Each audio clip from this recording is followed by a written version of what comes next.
trying to reconnect. You haven't even started. The internet sometimes, I do despair.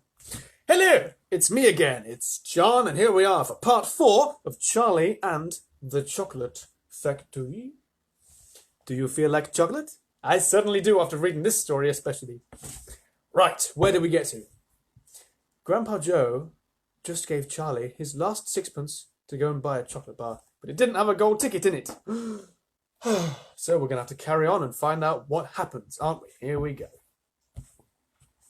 And as usual, do please share this video and share the other ones if you've been enjoying them, because that means more people can listen to them as well. Marvellous. Here we go. Charlie and the Chocolate Factory, Chapter 10. The family begins to starve. During the next 2 weeks, the weather turned very cold. First came the snow. It began very suddenly one morning, just as Charlie Bucket was getting dressed for school. Hi, Peter. Standing by the windows, he saw the huge flakes drifting slowly down out of an icy sky that was the colour of steel. By evening, it lay 4 feet deep around the tiny house, and Mr. Bucket had to dig a path from the front door to the road. After the snow, there came a freezing gale that blew for days and days without stopping. And oh, how bitter cold it was! Everything that Charlie touched seemed to be made of ice, and each time he stepped outside the door, the wind was like ice on his cheek. Sorry, the wind was like a knife on his cheek. I can't read. Here we go, inside the house. Little jets of freezing air kept rushing in through the sides of the windows and under the doors, and there was no place to go to escape them. The 4 old ones lay silent to escape them. The 4 old ones lay silent and huddled in their bed, trying to keep the cold out of their bones.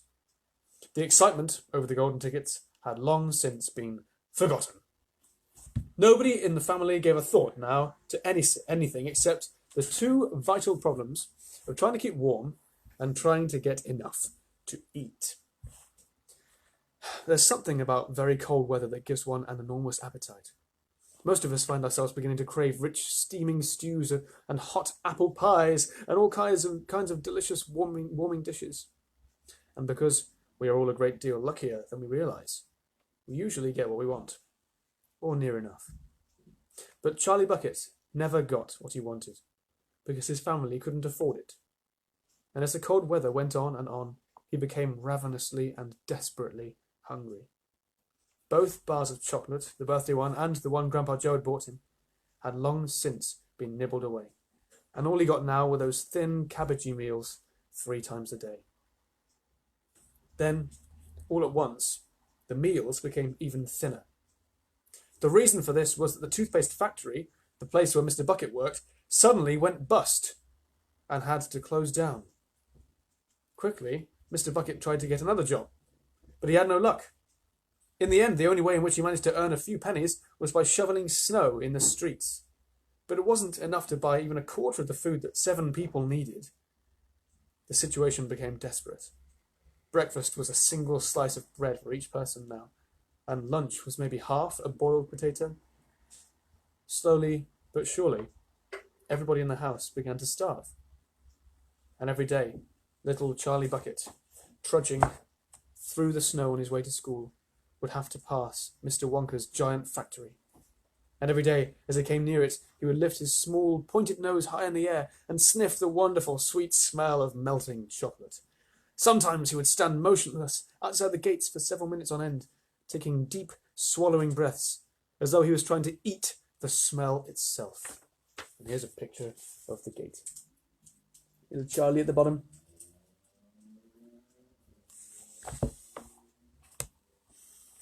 Top page. That child, said Grandpa Joe, poking his head up from under the blanket one icy morning, that child has got to have more food. It doesn't matter about us.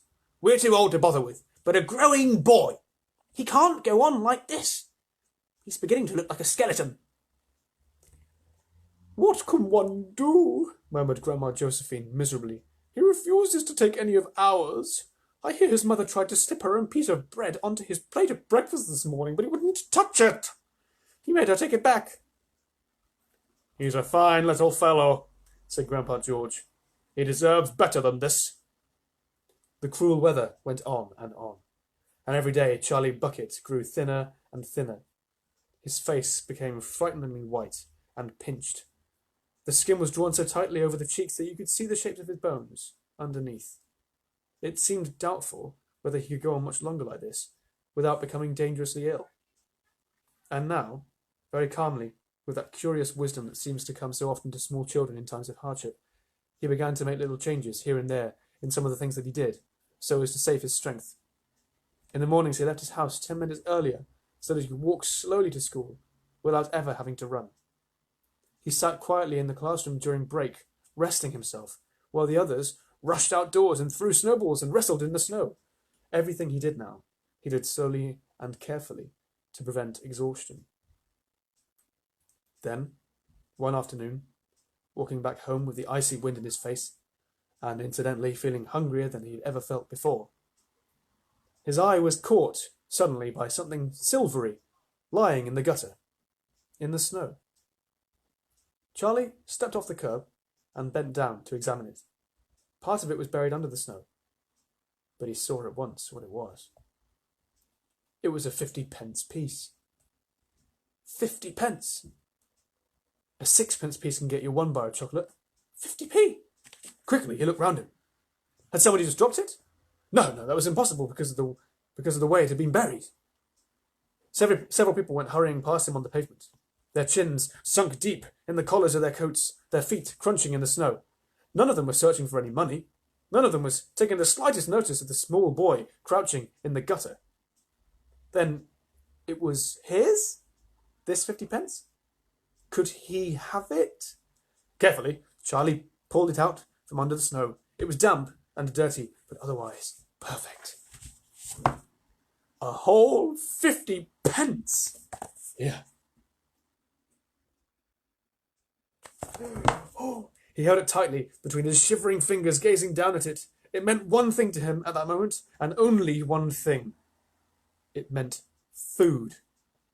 Automatically, Charlie turned and began moving towards the nearest shop. It was only 10 paces away.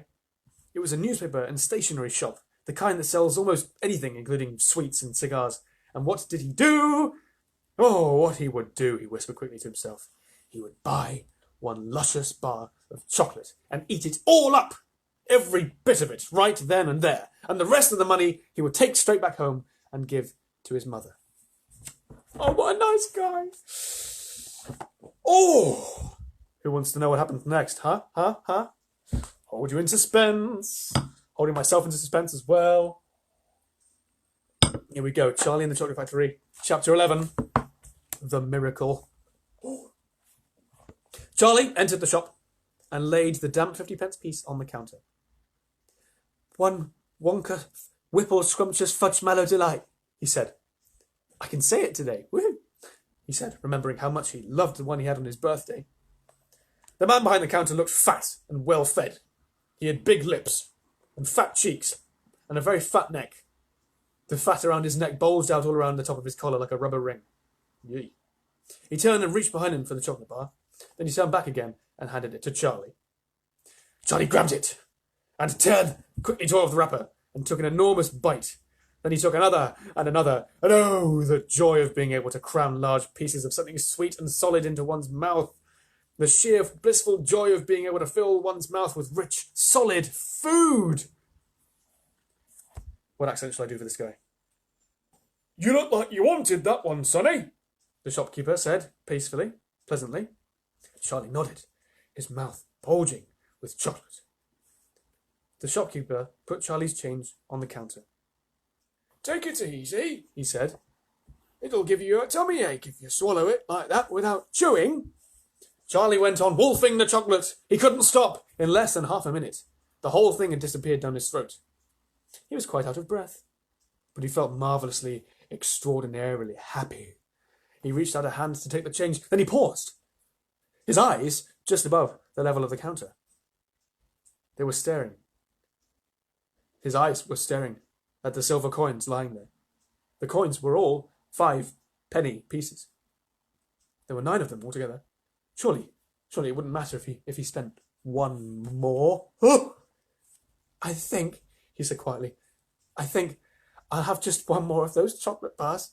The same kind as before, please.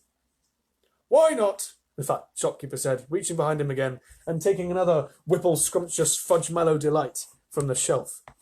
He laid it on the counter. Charlie picked it up and tore off the wrapper, and suddenly, from underneath the wrapper, there came a brilliant flash of gold. Charlie's heart stood still. It's a golden ticket! Screamed the shopkeeper, leaping about, a foot in the air. You've got a golden ticket! You've found the last golden ticket! Hey, would you believe it? Come and look at this, everybody! The kid's found Wonka's last golden ticket! There it is, right there in his hands! It seemed as though the shopkeeper might be going to have a fit. In my shop, too! He yelled. He found it right here in my own little shop. Somebody call the newspapers quick and let them know. Watch out now, Sonny. Don't tear it as you unwrap it. The thing's precious. In a few seconds, there was a crowd of about 20 people clustering around Charlie, and many more were pushing their way in from the street. Everybody wanted to get a look at the golden ticket and at the lucky finder. Where is it? Somebody shouted. Hold it up so we can all see it. There it is. Someone else shouted. He's holding it in his hands. See the gold shining. How did he manage to find it, I'd like to know? A large boy shouted angrily. 20 bars a day I've been buying for weeks and weeks. Think of all the free stuff you'll be getting too. Somebody said enviously. A lifetime supply. You'll need it, skinny little shrimp, a girl said, laughing. Charlie hadn't moved. He hadn't even unwrapped the golden ticket from around the chocolate. He was standing very still, holding it tightly with both hands, while the crowd pushed and shouted all around him. He felt quite dizzy. There was a peculiar floating sensation coming over him, as though he were floating up in the air like a balloon. He didn't seem to be touching the ground at all. His feet. He could hear his heart thumping away loudly, somewhere in his throat. At that point, he became aware of a hand resting lightly on his shoulder, and when he looked up, he saw a tall man standing over him. Listen, the man whispered. I'll buy it from you. I'll give you £50. How about it, eh? I'll give you a new bicycle as well, okay? Are you crazy? Shouted a woman who was standing equally close. Why, I'd give him £200 for that ticket. You want to sell that ticket for £200, young man? That's quite enough, the fat shopkeeper shouted, pushing his way through the crowd and taking Charlie firmly by the arm. Leave the kid alone! Huh! Make way there, go on, let him out! And to Charlie, as he led him to the door, he whispered, Don't you let anybody have it. Take it straight home, quickly, before you lose it. Run all the way, and don't stop till you get there, you understand? Charlie nodded. You know something? The fat shopkeeper said, pausing a moment and smiling at Charlie. I have a feeling you needed a break like this. I'm awfully glad you got it. Good luck to you, Sonny. Thank you, Charlie said, and off he went, running through the snow as fast as his legs would carry him. And as he flew past Mr. Wonka's factory, he turned and waved at it and sang out, I'll be seeing you soon. And 5 minutes later, he arrived at his own home. Chapter 12. What it said on the golden ticket. Oh boy, this is going to be fun. Millions of accents, right. Charlie burst through the front door, shouting, Mother! Mother! Mother! Mrs. Bucket was in the old grandparents' room, serving them their evening soup. Mother! Yelled Charlie, rushing in on them like a hurricane. Look! I've got it! Look, Mother, look! The last golden ticket! It's mine! I found some money in the street and I bought 2 bars of chocolate and... Eh? I found some money I bought 2 bars of chocolate and the second one had the golden ticket. And there were crowds of people all around me wanting to see it. And the shopkeeper rescued me. And I ran all the way home. And here I am. It's the 5th golden ticket, Mother. And I found it, Mother. Mother. Mrs. Bucket simply stood and stared, while the 4 old grandparents, who were sitting up in bed balancing bowls of soup on their laps, all dropped their spoons with a clatter and froze against the pillows. For about 10 seconds, there was absolute silence. Nobody dared to speak or move. It was a magic moment. Then, very softly, Grandpa Joe said, You You're pulling our legs, Charlie, aren't you? You're having a little joke. I am not, cried Charlie, rushing up to the bed and holding out the large and beautiful golden ticket for him to see. Did I miss a picture? No, I didn't. Grandpa Joe leaned forward and took a closer look, his nose almost touching the ticket. The others watched him, waiting for the verdict. Then very slowly, with a slow and marvellous grin spreading all over his face, Grandpa Joe lifted his head and looked straight at Charlie. The colour was rushing to his cheeks, and his eyes were wide open, shining with joy, and in the centre of each eye, right in the very centre, in the black pupil, a little spark of wild excitement was slowly dancing. Then the old man took a deep breath, and suddenly, with no warning whatsoever, an explosion seemed to take place inside him. He threw up his arms and yelled, "Yippee!" And at the same time his long bony body rose up out of the bed, and his bowl of soup went flying into the face of Grandma Josephine. And in one fantastic leap, this old fellow of 96 and a half, who hadn't been out of bed these last 20 years, jumped onto the floor and started doing a dance of victory in his pyjamas. "Yippee! He shouted. "3 cheers for Charlie! Hip hip hooray!" At this point, the door opened, and Mr. Bucket walked into the room. He was cold and tired, and he looked it. All day long he'd been shoveling snow in the streets. Here's a picture of Grandpa Joe doing his tang.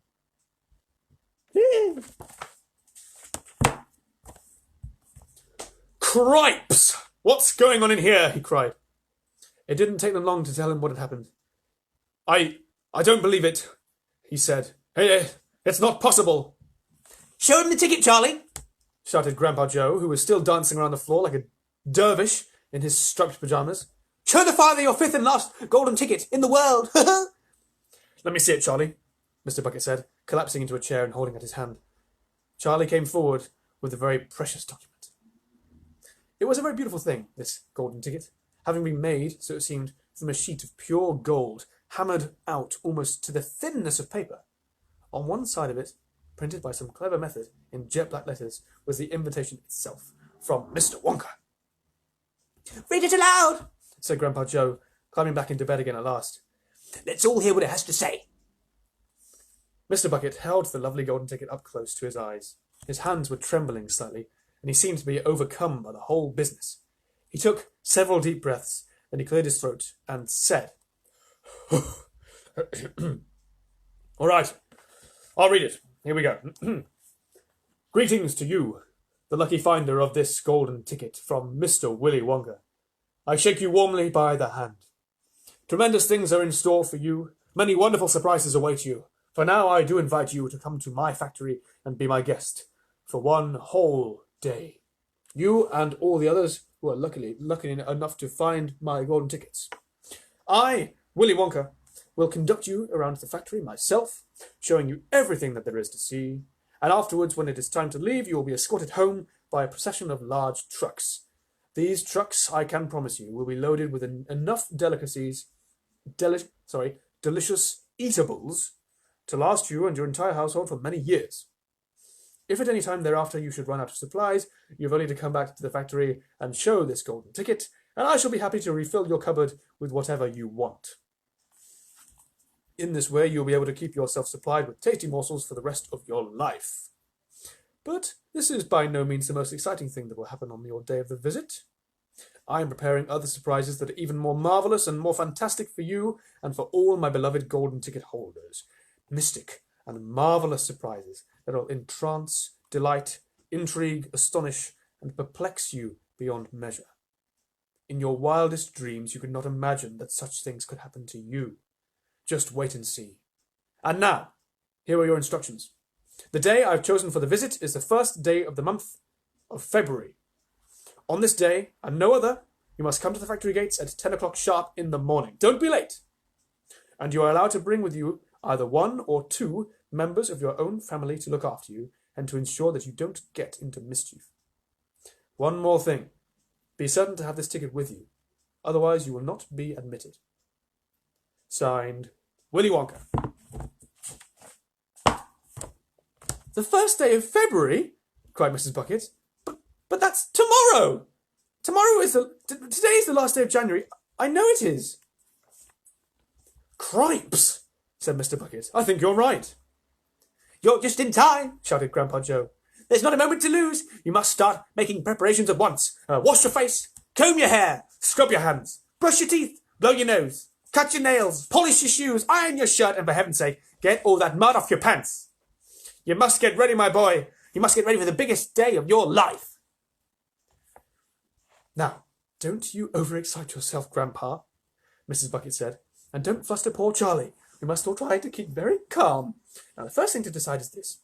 Who is going to go with Charlie to the factory?" "I will!"